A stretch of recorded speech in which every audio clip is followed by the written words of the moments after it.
Alrededor del año 1500 comienza la época llamada Renacimiento, en donde las personas volvieron a tener y sentir la libertad de pensamiento, de búsqueda de la verdad, del conocimiento. Uno de los personajes que marcó esta pauta fue Nicolás Maquiavelo. Él fue un historiador nacido en Florencia, hacía política y a la par reflexionaba acerca de ella. En ese tiempo Italia no existía aún, era solo un grupo de ciudades y feudos que entre los reyes de España y Francia hacían lo que querían con ellos. Nicolás buscaba que el pueblo se independizara y volviera a la gloria que tenía el Imperio Romano. Para ello, él proponía que se requirieran dos cosas: conocer la historia para aprender las lecciones útiles e identificar de dónde venían las buenas y las malas instituciones que había en ese tiempo. Y por otro lado, se quería que gobernadores fueran capaces y enérgicos para poder asegurar la libertad cívica del país. Esas sugerencias las dejó plasmadas en el libro del Príncipe. En este libro, él proponía que era necesario que los gobernantes fueran primero buenos políticos antes que buenas personas, porque era más fácil que un pueblo se mantuviera en orden ante un gobernante al que temen que a uno al que se llevan muy bien por bondadoso.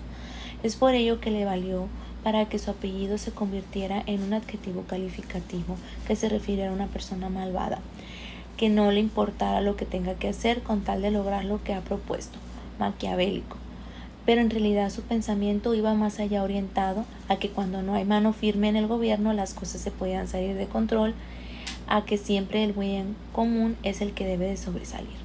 En este tiempo aparecen también los humanistas, como Erasmo, que hacen una transformación en cuanto a la finalidad de la vida, que cambia de querer seguir las ideas de la Iglesia a centrarse en el ser humano.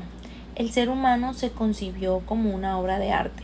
Eso hizo que desaparecieran las ataduras que imponían las autoridades políticas y religiosas. El ideal de este tiempo fue la autoformación. Por su parte, Giovanni Pico de la Mirandola escribió el discurso sobre la dignidad del hombre, conocido también como el Manifiesto del Humanismo Renacentista, en donde presentó nitidez el pensamiento humanista. En él cuenta una fábula donde dice que Dios creó todo y a cada animal le dio bienes y habilidades especiales, pero cuando llegó al ser humano le dijo que no tenía ninguna prerrogativa, pero que a diferencia de todos los demás que tienen que atenerse a lo que ya había sido programados, él tendría la libertad para construir su propio destino, su significado, que le dio la capacidad creadora, el poder inventarse a sí mismo, y eso lo diferenciaba de los demás. Erasmo también escribió Elogio de la locura, donde manifestaba que todas las personas estaban más o menos locos, no en el sentido clínico, sino en el sentido en que vivía en ciertas fantasías, ilusiones o exageraciones, de las cuales algunas eran peligrosas y otras ayudaban a disfrutar más la existencia. Otro filósofo importante en este momento histórico fue Tomás Moro, quien escribió Utopia, que era una sátira en donde se propone un mundo perfecto, en donde no caben los cambios y todo es rígido y formal. Un lugar en donde no se pueda discutir, pero a la vez vendía esa estabilidad que muchas personas perseguían en la vida. La idea central de Utopia era dejar en claro que el sueño idealista de muchos se ha convertido en una pesadilla carcelaria para todos los demás, como en los espacios en donde una sola persona tiene el mando de muchas y hace lo que quiere según él. En la época del Renacimiento empezó un importante desarrollo en el ámbito científico, en donde la observación, la experimentación y los cálculos matemáticos fueron las principales fuentes de conocimiento. El problema fue que con todos estos nuevos conocimientos que se estaban adquiriendo, algunas creencias tradicionales, tanto basadas en argumentos religiosos como los que se sustentaban en un respecto acrítico a las ideas aristotélicas, comenzaron a ponerse en duda. Fue una gran época para el conocimiento, ya que había mucho que aprender y comprender del mundo y el universo que lo rodea. Cada vez había más libertad de pensamiento, de aprendizaje. Entonces, al ya no existir tantas amenazas ni prohibiciones al respecto, las personas podían aprender y sobre todo valorar el hacerlo, porque las generaciones de antes de ellos no podían tener ese beneficio. Se buscaba la libertad, independencia y autonomía.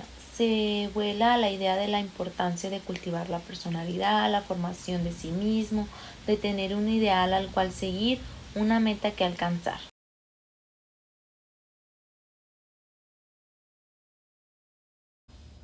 Durante la época del Renacimiento, la educación tuvo cambios muy importantes. Uno de los principales fue el de dejar atrás la idea del alumno como un simple receptor y se tornó en que los alumnos toman gran parte de la responsabilidad de su educación, siendo más activos y reforzando el trabajo colaborativo.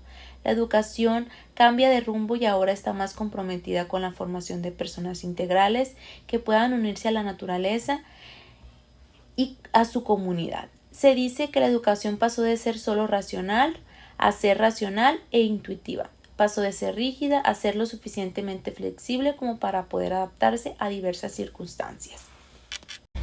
Los profesores tenían un papel activo en el ámbito educativo y los aprendices eran solo receptores. Se convirtieron en personas con ganas de aprender, de generar conocimiento, con nuevas herramientas como las de Galileo realizó.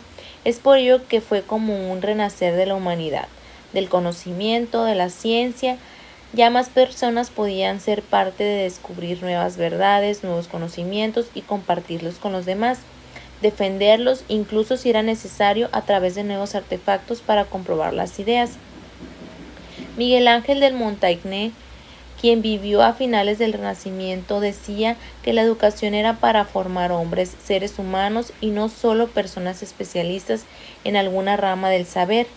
Así que dependiendo del ser humano que se quería formar, es el tipo de educación que se requería. Surgió la escuela como se conoce en la actualidad, en donde los alumnos uniformados se colocaban en filas por estatura, generalmente para entrar a un espacio donde tomaban asiento de igual manera por filas, de frente a un profesor. De ahí los contenidos estandarizados, al igual que las calificaciones que se dividen según la edad, y en donde se siguen reglas sin chistar y no es permitido cuestionar lo que los expertos o profesores dicen. Este formato de la educación surgió en Prusia a finales del siglo XVIII. Fue creado así porque el país requería personas que fueran educadas para ser soldados, es decir, seguir reglas sin cuestionarlas, que estuvieran predispuestos ya a ser controlados por otros. Entonces, de diferentes países mandaron personas a aprender aquel sistema y poder replicarlo en sus lugares de origen.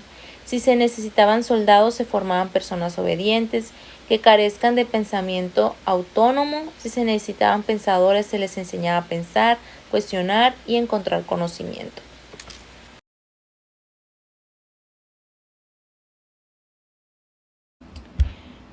Durante la época del Renacimiento, las personas volvieron a tener y sentir la libertad de pensamiento, la búsqueda de la verdad, del conocimiento, lo cual influyó demasiado en la educación, ya que los alumnos fueron dejando atrás la idea de ser un simple receptor y se tomaron gran parte de la responsabilidad de su educación. También desaparecieron las ataduras que imponían las autoridades políticas y religiosas, lo cual lleva a la autoformación y la educación cambia de rumbo y pasa de ser rígida a ser flexible. Durante el Renacimiento se inició un importante desarrollo en el ámbito científico, lo cual lleva a que en el ámbito educativo empieza a ver que había nuevas formas de obtener conocimientos y dejar atrás las ideas de una u otra religión.